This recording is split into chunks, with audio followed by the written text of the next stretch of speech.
ACL surgery के बाद infection एक बहुत ही अनकॉमन कॉम्प्लिकेशन है। ये अराउंड 1 से 2% पेशेंट्स में होती है, जिसका मतलब है कि 100 सर्जरीज में किसी 1 या 2 में ही इन्फेक्शन का कॉम्प्लिकेशन होता है। नमस्ते, मेरा नाम डॉक्टर पुलक वातस्या है। मैं एक ऑर्थोपेडिक सर्जन हूँ एंड आज इस वीडियो में हम बात करेंगे एक अनकॉमन कॉम्प्लिकेशन के बारे में, जो कि है ACL इन्फेक्शन। तो जैसे जैसे लोग एक हेल्दी और एक्टिव लाइफस्टाइल ज्यादा जीने लगे हैं, उस वजह से हमारे पास ACL टीयर के पेशेंट्स भी और ज्यादा आने लगे हैं।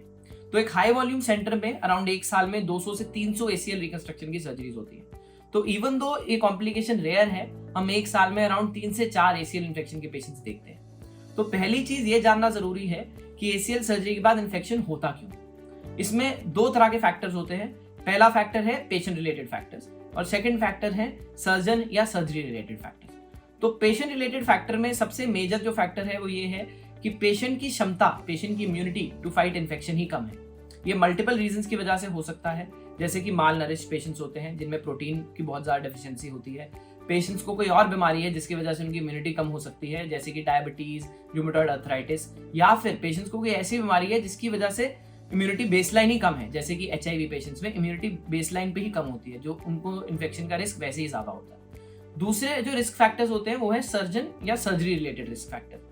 इसमें सबसे पहला रिस्क फैक्टर है कि जहाँ पे सर्जरी हो रही है, जिसका मतलब है ऑपरेशन थिएटर, वो ऑपरेशन थिएटर क्लीन है और उस ऑपरेशन थिएटर में जो इंस्ट्रूमेंट्स हैं वो भी क्लीन या ऑटोक्लेव, प्रॉपर्ली ऑटोक्लेव्ड आ रहे हैं। सेकेंड चीज है बहुत लंबी सर्जरी चलना। तो जो सर्जरीज अराउंड 90 मिनट से ज्यादा चलती हैं, उन सर्जरीज में इन्फेक्शन का रिस्क थोड़ा सा ज्यादा होता है। तीसरी चीज है इसमें कि ACL का जो ग्राफ्ट है, कई बार उस ग्राफ्ट में इन्फेक्शन हो जाती है।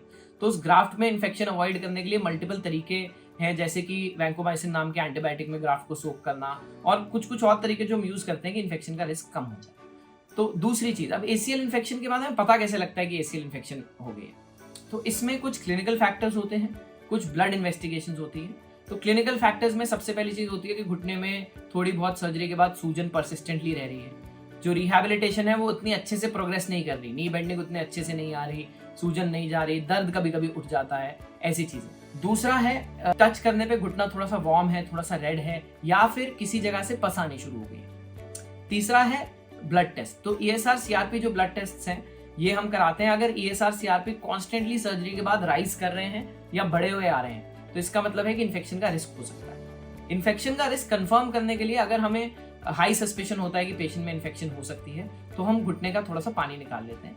ये घुटने का पानी निकाल के हम जांच के लिए भेजते हैं, जिन जांचों में हमें पता लग जाता है इन्फेक्शन का रिस्क कितना है।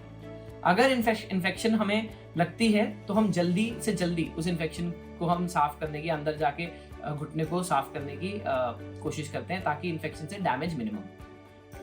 अगर ACL में इन्फेक्शन हो जाए तो उसकी मैनेजमेंट कैसे करते हैं, ये मैं एक नेक्स्ट वीडियो में बनाऊंगा, क्योंकि वो एक अलग से बड़ा टॉपिक। Thank you.